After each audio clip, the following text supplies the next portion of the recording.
underline. Omong dikit tapi nyelekit. Bersama Om Bob. Temukan di channel YouTube Om Bob Indonesia.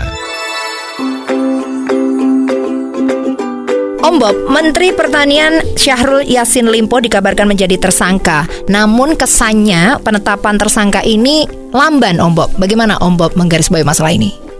Ya, memang ini sudah sejak tahun 22 ya. Kalau ini sudah ada isunya dan sudah masuk ke yang namanya penyelidikan dari KPK. Ya. Dan sempat juga dipanggil ya untuk dimintain keterangan. Tapi setelah itu memang nggak ada kabarnya. Betul. Ya. Baru akhir-akhir ini ada cerita yang sangat menarik ya, bahwa konon ya itu surat perintah untuk meningkatkan status atau menjadikannya sebagai tersangka itu kan harus ditandatangani oleh ketumanya. Betul. Nah ternyata waktu itu belum mau ditandatangani ya. Jadi ini terkesan pertanyaan ya. Kalau pakai bahasa Inggrisnya kan the big question mark ya. Ada apa ini gitu ya. Betul. Nah, sekarang ternyata belakangan itu kan beredar itu di sosmed itu ya, bahwa Verly itu ternyata sama Limpo ini bertemu di lapangan badminton. Betul. Jadi Verly sendiri mengakui kalau dia memang untuk menjaga kesehatannya itu kan seminggu main badminton 2 atau 3 kali lah ya. Dan kebetulan betul itu foto yang beredar itu mereka berdua lagi ngobrol. Nah ini menjadikan satu misteri lagi. Padahal sebelumnya itu Verly ditanyain itu nggak pernah ngomong kalau kenal aja tidak, atau bahkan kalau nggak salah mata tidak pernah ketemu kecuali di rapat-rapat DPR atau rapat-rapat yang resmi itu ketemu gitu ya. Nah ini kok beredar foto mereka berdua lagi ngobrol. Betul. Lah menurut isu yang beredar itu mereka ngobrolnya kurang lebih 1 jam. Ya setelah itu setelah Limpo meninggalkan lokasi, nggak lama kemudian ada yang datang lagi ya, ketemu memberikan sesuatu tas atau apa itu kepada beliaunya tadi itu. Nah itu ya. Terus sekarang ada apa ini? Kan ramai ini jadinya ya kan. Tidak diakui kalau pernah ketemu, tahu-tahu beredar ada yang ketemu. Lah ini kok ditunda-tunda ya. Nah, itu biasanya ya. Biasanya itu kalau ada masalah itu ternyata tidak diputus-putuskan, itu secara umum itu sudah memberi sinyal bahwa ini kok tidak ada yang datang, tidak ada yang rembukan, tidak ada yang melakukan PDKT. Ya padahal harusnya sudah diputus. Lah biasanya kalau terjadi penundaan seperti ini memang memberi sinyal, ayo bagi yang kena pesakitan ya itu harus cepat-cepat kontak. Ya entah bagaimana caranya ya. Supaya ada batu di balik udang tadi itu. Ini perlu diteruskan atau tidak?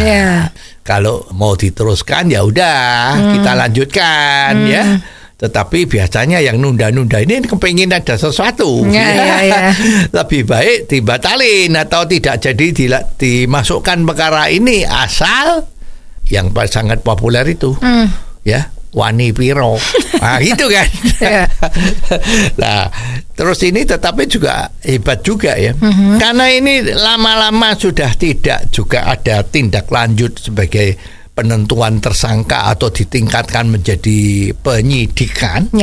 Itu maka staf yang ada di bawah itu sudah bertanya-tanya, ini kenapa kok tidak dilakukan hal-hal yang seperti itu. Nah ceritanya ini konon ada cerita ini. Begitu ketuanya itu lagi perjalanan dinas ke luar negeri, otomatis kan ada yang gantiin.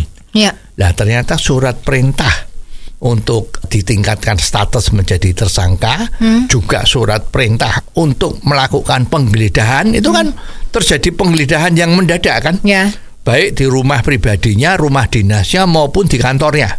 Ya itu waktu penyelidikan itu, waktu penggeledahan itu kan dilakukan serius ini ya. Bahkan ada petugasnya yang bawa laras senapan panjang.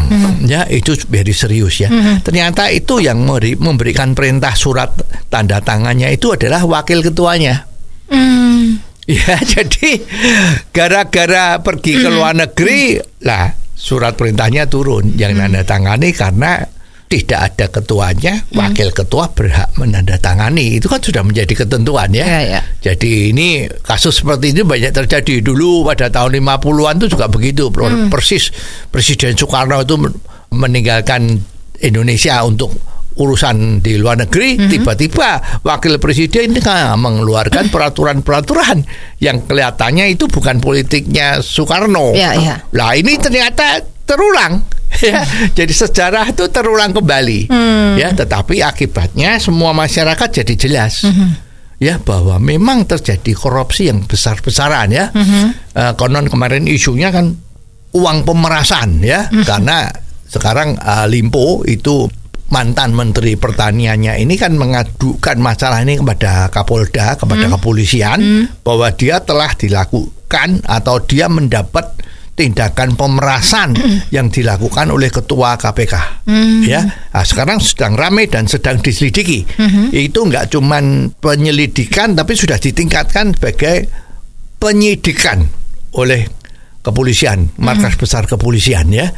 Dan kalau memang ini terjadi ya luar biasa ya, karena menyangkut katanya ya uang yang diperas atau berapa itu katanya 1 miliar, bukan rupiah, tapi US dollar ya, bisa US dollar atau Singapura dollar, pokoknya 1 miliar dolar ya. Dan Pak Ferdi sempat mengatakan duit apa itu banyak sekali, tentu kalau dibawa itu bisa berapa koper atau beratnya bisa berapa kuintal ya, katanya seperti itu ya. Nah sekarang ya kita tinggal lihat aja apakah memang ini terjadi. Dan minggu yang lalu kan Pak Limpo itu kan minta waktu ketemu sama Presiden Jokowi, dan pertemuan itu tertutup berlangsung selama 1 jam. Nah ini juga misteri berikutnya ya. Kira-kira dia lapor apa? Kenapa kok dilakukan tertutup? Ya, nah kita sebagai masyarakat awam ya kita menunggu ya bagaimana akhirnya dari drama antara Ketua KPK dengan mantan Menteri Pertanian ini.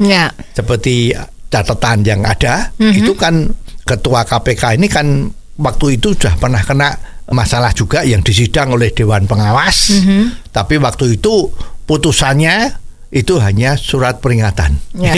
Waktu itu juga banyak orang yang mempertanyakan ya. Misalnya dia pakai pesawat helikopter ya, yang dibiayai atau bagaimana ya. Terus juga pernah bertemu dengan beberapa orang-orang yang kena masalah dengan KPK yang menurut kode etik kan nggak boleh.